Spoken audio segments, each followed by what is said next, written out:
Hai semua, kenalin aku Azakia Mawardani dari MB 4502 Prodi MBTI Fakultas Ekonomi dan Bisnis Telkom University. Di sini aku akan menjelaskan sedikit tentang apa sih itu ilmu ekonomi. Nah, ilmu ekonomi adalah ilmu yang mempelajari tingkah laku manusia untuk mendapatkan dan mengelola sumber daya yang terbatas. Ilmu ini muncul karena manusia memiliki kebutuhan dan keinginan yang tidak terbatas. Tetapi sumber daya yang tersedia untuk memenuhinya sangat terbatas. Nah, di ilmu ekonomi ini ada juga loh masalahnya. Masalah ekonomi yang pertama adalah sumber daya yang langka. Memiliki 4 aspek, yaitu kuantitas, kualitas, tempat, dan juga waktu. Nah, yang kedua, untuk memenuhi kebutuhan hidup, kita juga membutuhkan barang dan juga jasa. Nah, barang ini dibagi menjadi 2, yaitu barang ekonomi dan juga barang non-ekonomi.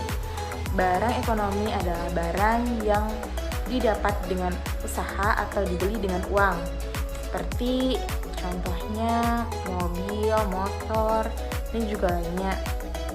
Sedangkan barang non-ekonomi adalah barang yang didapatkan tanpa adanya usaha, contohnya sinar matahari, udara, dan juga air. Nah, kemudian jasa. Jasa adalah sesuatu yang tidak terwujud akan tetapi bermanfaat dan memberi kepuasan kepada pengguna. Contohnya jasa fotografer, jasa pengiriman barang, dan masih banyak lagi. Nah, apa sih tujuan mata kuliah ekonomi? Tujuan mata kuliah ekonomi adalah supaya kita tahu apa saja sih perseteruan dalam ekonomi sekarang dan peristiwa apa yang terjadi pada perekonomian sekarang, supaya kita bisa menyelesaikan masalah dengan kritis, memahami interaksi sosial antara konsumen dan juga pemasok. Nah, kemudian ada juga nih lingkup ekonomi. Nah, lingkup ekonomi ini dibagi menjadi 2, yaitu ekonomi mikro dan ekonomi makro. Nah, ekonomi mikro adalah ilmu ekonomi yang mempelajari bagian kecil mulai dari individu sampai kegiatan perekonomiannya. Nah, sedangkan ekonomi makro adalah ilmu ekonomi yang mempelajari tentang mekanisme kerja kegiatan perekonomian.